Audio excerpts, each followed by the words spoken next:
Hey YouTube, this is Urban Combat Survivor again. I'm making this video pretty quickly on the heels of my last video because that was an introduction, and I wanted to expand on a couple of things I said in that video. After watching that one, you should have a pretty good idea of the way I see things and of my thinking and where most of these videos are going to go. I wanted to expand on something I said, and that is that I think more people are going to wind up being stuck in an urban environment than can get out of it. There's a lot of people that are doing their drills. Not that it's a bad thing, but something they I don't think are thinking all the way through. They're doing their 5-minute drills to get to their car, and they're not thinking about how they're going to get out. So, if that's the case for you, I think you should spend a little time considering your routes. Consider the route that you're going to have to take to get to wherever it is that you're going, and plan it out. Plan out alternative routes, because your initial route might not be passable. Could be anything from a car accident that backs up forever to straight out riots blocking that whole highway. So wherever you think you're going, you should plan multiple routes. And multiple routes is an important thing to discuss.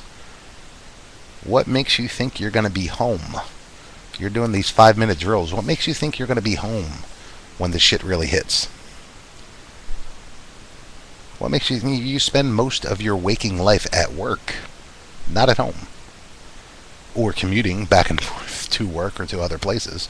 So what makes you think you're going to be sitting at home where you can just grab your bag and get out? That's up to you to decide, but I don't think you're going to be home when the shit hits, not for most people. So that's the first thing to consider. The next thing to consider is, are you going alone? Are you anticipating another person going with you? Your wife, your girlfriend, your brother, your cousin, whatever. Because if they are going to go with you, what makes you think they're going to be home? So while we're talking about planning routes, maybe you should consider planning routes to get back to your home first. Because what makes you think you're going to be able to just drive home from work if there's riots all over the place? You're not. You're going to have to know a lot of alternatives. Well, for people who drive for a living, I've driven a truck a lot of times. So I drove a tow truck, so I know my city pretty well. I know alternative routes pretty well. But most people do not. Most people are creatures of habit, and creatures of habit generally panic and are at a loss when their routine is interrupted by anything. So if you normally take this street home, this highway home, and that highway is shut down, are you ready for using an alternative route?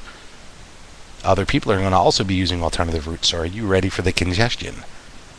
You might only work 15 or 20 minutes from home, but that 15 or 20 minutes in a SHTF scenario might be an hour and a half to get home, or 2 hours. You might have to park your car and walk. You don't know, man. You're not going to be sitting on your living room and your bat phone's going to go off and tell you, Batman, it's time to go. It's not how it's going to be, brother. So prepare. Think about it. Think about alternative routes. Think about alternative routes to everything you're doing.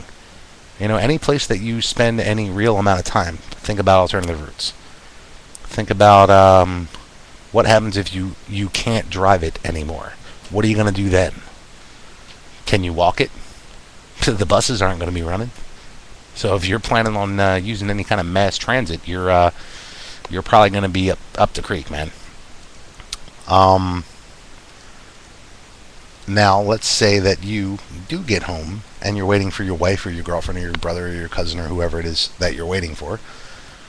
At what point do you leave your home to go look for them? And where do you look for them? I'm assuming, if you remember Hurricane Katrina, man, these things, they weren't working, man. The cell phones, they weren't working. 9/11, you remember that? Remember how 12 million people in New York got a busy signal? towers were down? How are you going to contact your loved one? Do you have meeting places set up? You should have a meeting place set up by your work and by their work, halfway between. Consider your routes. Consider what routes you're going to take from A to B in any situation. Now, I'm not saying, if you're going to a store that you go to once a year, you should plan 7 routes. That's kind of ridiculous. But places you go regularly, do you always shop at the same supermarket? Do you go to that supermarket, once a week, twice a week, once every week and a half, whatever it is for you? That's a pretty regular occurrence. And if that regular occurrence is what you're doing when there's a riot, there's a breakdown, there's a collapse, are you going to know an alternative route in case things go crazy between A and B? Do you have meeting places set up with people that you trust, people that you love, people that you're worried about? Have you made a plan? If you're planning on staying home like I am, have you made a plan to get to a close loved ones? For instance, I have a sister that lives, maybe a 20-minute drive from my house inside the city as well. How am I going to get to her to check on her and my niece and my nephew? I've thought about it. I've thought about alternative routes. I've thought about different ways to do that. Is there a plan for those that you care about? Does my sister have a plan on coming here if shit goes crazy? That's something you need to talk about, and it's something you need to be ready for. How many people do you love that you're going to be able to turn away if they knock on your door? Well, you've got food put away. You've probably talked to family about it. So what are you going to do when Uncle Johnny shows up? Cousin Freddie shows up with their girlfriend, wife, children. Are you ready for that? Are you going to be able to turn those people away because you didn't put food away for them? These are things you got to think about. But first, think about your pathways. Think about your routes. Think about how you're going to get from A to B in any situation. Buy maps. Practice alternative routes. Oh, well, it might take an extra 15 minutes. Your normally 25-minute commute might take 40 minutes now by this alternative route. You should still take it a couple of times. Take it regularly. Take it once a week. Maybe that's too much for you. Take it once every 2 weeks. But know it. Learn a third alternative route when you're comfortable with the second one. The third one might be even more outrageous.